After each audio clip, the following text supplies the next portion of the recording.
I think it's important. I want to share this with you guys because I guess there's a lot of people that don't have enough of these.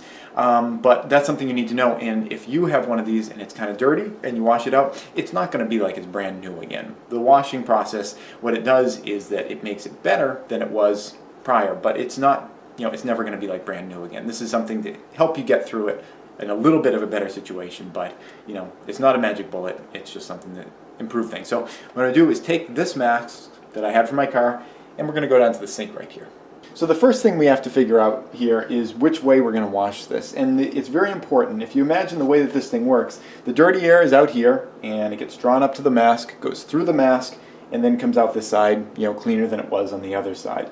So all of the particles and everything, they're starting out on this outer surface, and as they move through, it's getting cleaner on the way in. So what we want to do is we want to make sure that we don't wash from the outside in, we want to wash from the inside out, because we want to be pushing particles outward as opposed to pushing particles deeper into it. So that's very important. You also want to make sure that you're washing with as much pressure as you can to really push all the particles through. Now again, like I said, this isn't going to be perfect, it's not going to be like brand new, but it is going to be better. So what we're going to do is just start by kind of wetting it. And as I'm doing this, you're going to notice I'm going to want to try to minimize the amount of pressing and crushing that I'm doing here.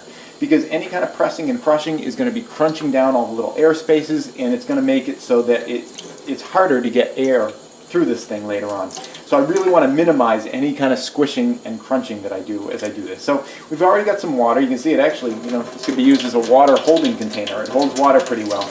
But what I'm going to use is a spray attachment here. Turn on the water high, and then I'm going to be pushing this right along the edge here. It takes a little while for the water to start pushing its way through the mask.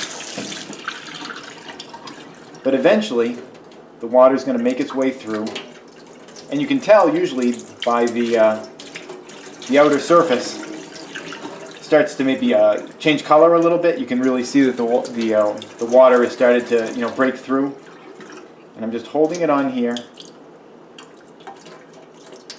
and really just repeating this process for as long as I can. Again, I'm trying to avoid putting pressure down into it, because I don't want to crush down these fibers. I want to have the water kind of flush through. But this is just it. I'm doing this for a while. If you wanted to kind of prime the mask ahead of time, you could soak it in some water, and that'll help to allow the water to kind of get through the whole thing. But that's the essential idea right there, is you're taking water from the inside, pushing it through to the outside, and trying to just get out as many particles as you can. I would probably want to do that for, 5 minutes or so. And if water is a limited resource, like I said, you can take this and kind of pre-soak it, get the water through so it permeates all of the open air areas inside here, and then you can try to take a sprayer and spray through that. If you don't have a sprayer, you can kind of just put it right up under the faucet and do the best you can there. But really, the more pressure you can get pushing from the inside to the outside, the better. Now, like I said, this is not going to be really useful at this point because it's all completely filled up with water. You can't really breathe through it. If I put it up to my mouth, yeah, it sprays a bunch of water at my mouth.